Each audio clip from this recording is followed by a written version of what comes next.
रोक के दिखाएं भैया, आरसीबी जी भी जाएंगे, हम लोग भी जाएंगे, रोक के दिखाएं कहाँ पे उनको रोकना है। भाई किस तरीके की गुंडागर्दी है ये, किस तरीके की भाषा है कि कोई यहाँ पे नहीं जा सकता, कोई वहाँ पे नहीं जा सकता।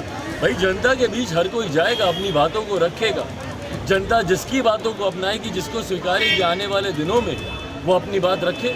पर इस तरीके से करना कि भाई आप यहाँ पर आकर दिखाइए, वहाँ पर जाकर दिखाइए, गुंडागर्दी का माहौल बना के रखें। पूर्व केंद्रीय मंत्री आरसीपी सिंह जनता दल यूनाइटेड से इस्तीफा देने के बाद से लगातार जेडीयू के खिलाफ हमला बोल रहे हैं। जेडीयू ने भी आरसीपी सिंह के खिलाफ मोर्चा खोल दिया है।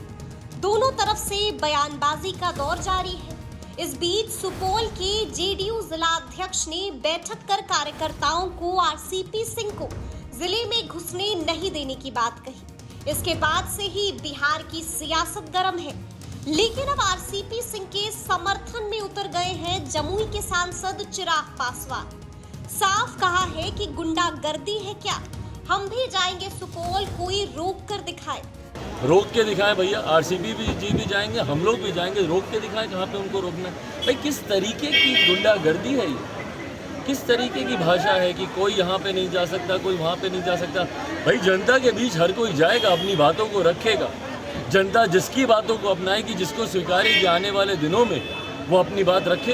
पर इस तरीके से करना कि भाई आप यहाँ पर आकर दिखाइए, वहाँ पर जाकर दिखाइए, गुंडागर्दी का माहौल बना के रखें। आपको बता दें कि रविवार को जमुई सांसद चिराग पासवान ने पटना एयरपोर्ट पर संवाददाताओं से बातचीत की। इसी दौरान वो आरसीपी सिंह के समर्थन में उतर गए। चिराग पासवान से पहले पूर्व मंत्री और बीजेपी नेता नीरज बबलू आरसीपी सिंह के समर्थन में खड़े दिखे थे। बिहार में महागठबंधन की सरकार बनने के बाद से ही सियासत उबाल पर है।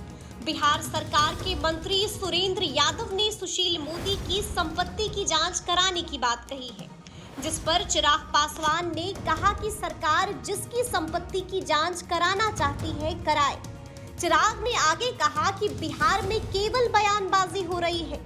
चिराग ने नीतीश सरकार पर भी कई तंज कसे हैं। बयानबाजी से होता क्या है बिहार में? पिछले अगर आप देखें 7-8 सालों से 2015 से सिर्फ बयानबाजी चल रही है।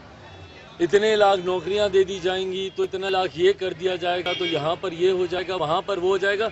मुख्यमंत्री एक काम बताए ना जो उन्होंने किया हो। अरे भैया, जिस पे आपको जांच बैठानी है आप बैठाइए, जिस पे आपको कार्रवाई करनी है आप कीजिए।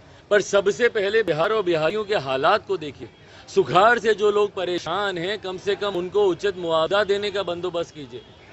निकालिए वो लिस्ट जहाँ पर किसान परेशान हो रहे हैं सुखाड़ से। निकालिए वो तमाम जानकारियाँ जहाँ पर भैया हड़ताल क्यों कर रहे हैं लोग। यहाँ पर शिक्षक हों, अभिभावक, जो शिक्षक हों, छात्र हों, अभ्यर्थी हों, क्यों भैया ये सारी चीज़ें हो रही हैं? आपकी से बयानबाजी यहाँ पर चलती है। ये सरकार से बयान देने के अलावा आज तक बिहार और बिहारियों पर मुख्यमंत्री नीतीश कुमार जी ने इतने समय से ध्यान दिया हो, एक ऐसा काम नहीं हुआ। पिछले 2015 से लेकर अभी तक सिर्फ इन्होंने अपने ऊपर ध्यान देकर अपनी कुर्सी बदलने के अलावा तो कोई कम किया नहीं। सवाल है कि मंत्री सुरेंद्र यादव है, मंत्री बनते ही तो आपत्तिजनक शब्दों का प्रयोग कर रहे हैं। भाई जिस तरीके के शब्दों का प्रयोग उनके द्वारा किया गया, ये अपने में सरकार की मानसिकता को दिखाता है, सरकार की सोच को दिखाता है।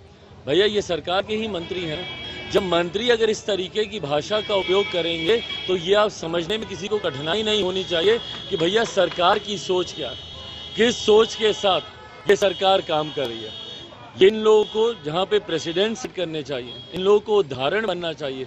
तो जब ये लोग खुद इस तरीके की भाषा का इस्तेमाल कर रहे हैं, देखिए हकीकत है जब जोड़ तोड़ की सरकारें बनती हैं तो इसी तरीके के विवाद सामने आते हैं। जिस दिन से इस सरकार ने शपथ लिया, जिस सरकार के कानून मंत्री खुद उनके खिलाफ वारंट निकला हो, जिस सरकार के मंत्री खुद इस तरीके की भाषा का उपयोग कर रहे हो, आने वाले दिनों में ये बिहार को और किस बुरे हालातों में लेकर जाएंगे इसका अंदाजा लगाना मुश्किल नहीं है। तो अपील कर रहे हैं राजद कोटे के मंत्रियों से कि आप उनकी अपील का कितना प्रभाव पड़ेगा ये आने वाला समय अपने आप। तो देखा आपने कि कैसे बमक गए हैं चिराग पासवान, चेतावनी भी दे डाली है। अब तो ये आने वाला वक्त ही बताएगा कि अब आगे आगे क्या कुछ होता है। पटना से राजेश कुमार झा की रिपोर्ट, बिहार तक।